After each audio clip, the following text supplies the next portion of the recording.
Hey guys, Cha-chan here, and today's video is a speed paint of a Pokemon team. This was a commission from my friend, and it took forever, like it took so long. But I think it turned out really nice, and I think my friend likes it. I hope my friend likes it. But yeah, this took forever. Usually I wouldn't spend this long on a commission. I would try to get it done as quickly as possible, but I hit burnout. I just didn't have any inspiration, and if I'm not feeling like drawing, then it's not going to turn out as well, you know? If this wasn't commissioned by my friend, I would have sped up a lot more and I would have got it done much faster. But since it was my friend, I had that kind of luxury of being able to communicate a bit more casually and stuff. So yeah. Thank you for being patient with me. Okay. So if you do want a commission of your Pokemon team like this, then the price varies. They are quite expensive. I'm gonna warn you, these commissions are expensive. Like, don't be surprised if you want a team like this and I say that'll be £200, because that's how long it takes. It takes forever and it's a lot of work. So please don't be too shocked when you find out the price. But yeah, if you want a commission like this, they're available. They do take a little bit longer than a regular, like, 1 or 2 character commission because of the complexity of it, especially if you want a background, and adding a background might put the cost up a little bit as well. Depends what you want in the background as well. Anyway, I drew this in GIMP 2.8. It's my go-to drawing program for more complex things like this, when I might need to change the size of something or the perspective or whatever.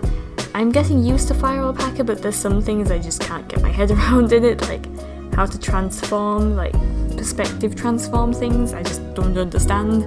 I need a simple button that looks like what it's meant to do, like what GIMP has. I can use GIMP, but I've been using GIMP since like 2012, so I've been using it for, what's that, like 7 years?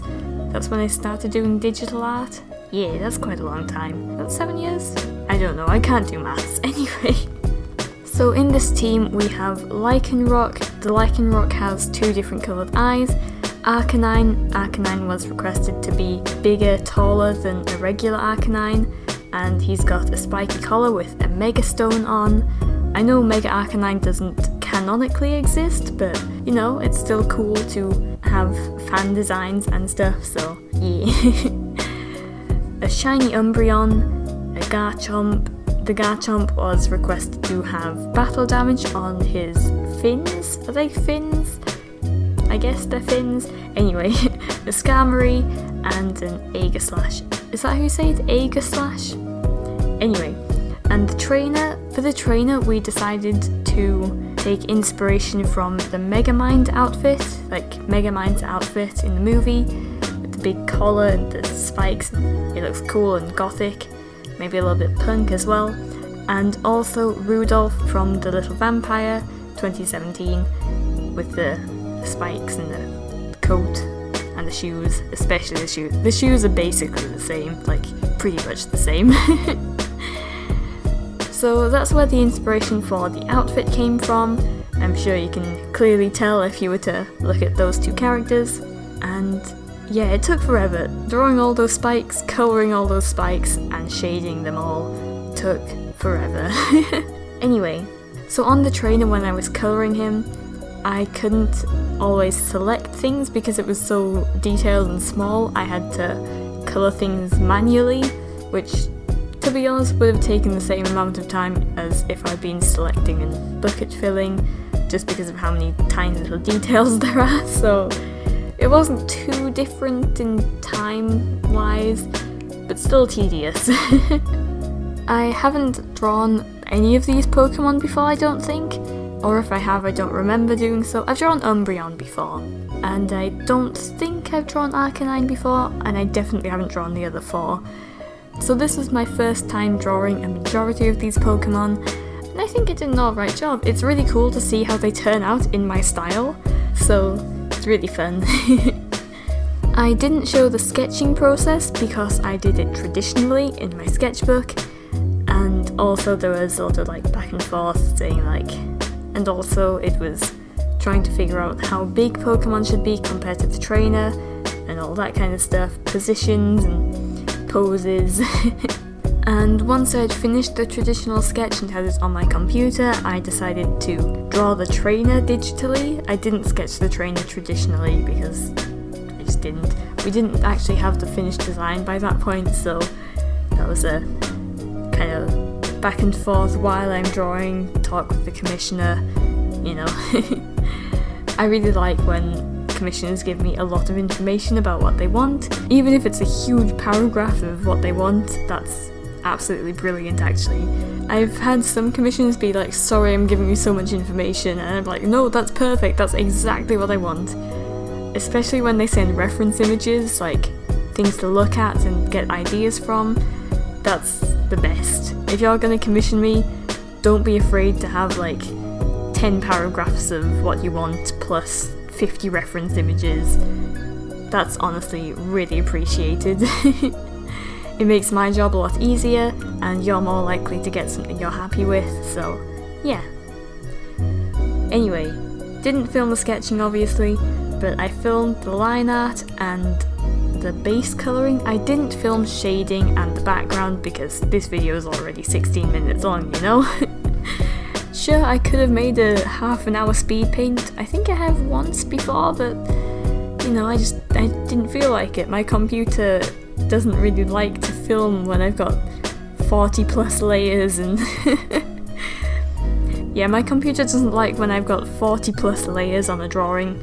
So to save my poor computer from crashing, I decided once I had the Pokemon team fully coloured and shaded that I would export it as a PNG and then do the background with just the Pokemon team on one layer.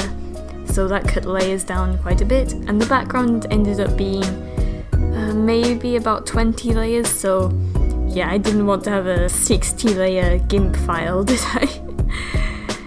Yeah. So for the background we went with a snowy forest, and I haven't actually drawn a snowy forest before, not that I can remember at least. I pretty much specialise in drawing forests at this point. I never draw buildings because I just don't enjoy it, although I need to practice because my comic is gonna have a lot of buildings in.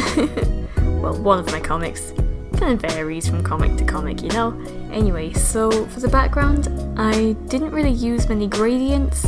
I didn't really use much of the airbrush tool. Usually I put a lot of gradients in my background, but for this I only used 3 layers of gradients for this instead of my usual like 5 or so. It's been a while since I've done a gradient background thing like this, so I put a white gradient in the background so that everything would blend together a bit more nicely, and 1 gradient in the front on top of the Pokemon team. It's on a low opacity so that you can see everything clearly, but it's just enough so that the Pokemon team kinda fits in, kind of, you know. Sometimes I feel like my background style and my drawing style conflict, but to be honest, if that's my drawing style, then I guess it isn't? I don't know, I think I need to work on things and find what I'm happy with, but to be honest, I'm quite happy with what I draw like right now. I do need to practice like dynamic poses again. At one point I was doing really dynamic poses on a lot of drawings, and I really missed that. But recently I've had a bit of a burnout from being at college for 2 years, and it's been a few months now. I'm finally getting back into things. I'm feeling like I want to do things again, and once I sort my desk out I'll be able to draw again without having to sit in the living room. So yeah, it's getting there, it's getting there. So now that I've talked about that, I should talk about what's happening with my YouTube channel. Don't worry, nothing's happening, I'm not going anywhere, I'm staying, I'm uploading every week as usual, but here's what I was thinking about doing. So I was gonna change my upload day from a Wednesday to a Friday.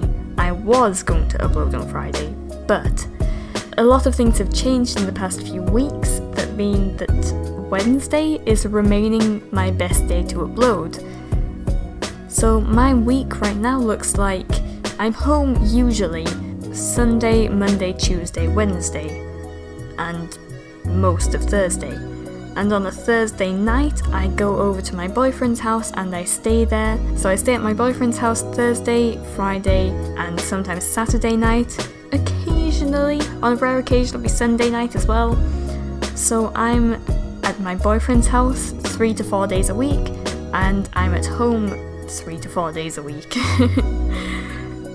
So that's what my week looks like, and on a Wednesday I go to my part-time job. I work at an after-school club where we do craft things, so it's a creative club. So yeah, I work for like 2 hours on a Wednesday, which doesn't sound like a lot, but oh boy, have you ever worked with kids? You get swamped basically. You get surrounded by 5 kids all wanting different things, like, Abigail, can you stick this on? Abigail, can you cut this out? Can you help me with this model? They all want different things, they all talk over each other, so yeah. So when I get back on a Wednesday, I'm quite tired. I do enjoy my job, don't get me wrong, it is really fun, and I do enjoy helping the kids with their models and stuff. They're all very sweet. But it is still tiring. But yeah, that's my job and what my week looks like. So I work on my art things from Monday, Tuesday, Wednesday, Thursday, occasionally Sunday, depends. And I try to work on some art things at my boyfriend's house as well. Sometimes I'll take some sewing with me or my laptop with my drawing tablet, but I can't always do what I normally would there. I do take my camera with me, so if I want to film in my sketchbook I can, because when he goes to work I tend to like film or stuff, but I can't really record audio there because his family would be like, what? But yeah, basically the point of this tangent was to show you what my week is like, and basically Wednesday is currently still upload day. I doubt it's gonna change for a few months, possibly a few years. So Wednesday is still upload day. But I'll give you plenty of warning before I do change the upload date, and I'll probably give it a lot of thought before I do change it. Anyway, so that was this video. I hope you enjoyed it. Links to all of my social medias are in the description, and if you want to commission, commissions are open. Feel free to message me on any of my social medias. Feel free to message me on Twitter, Instagram, DeviantArt. I might be a bit slow on DeviantArt, so I'm really sorry, but I will eventually see your message. But yeah. Hope you enjoyed this video, hope to see you in the next one, and bye!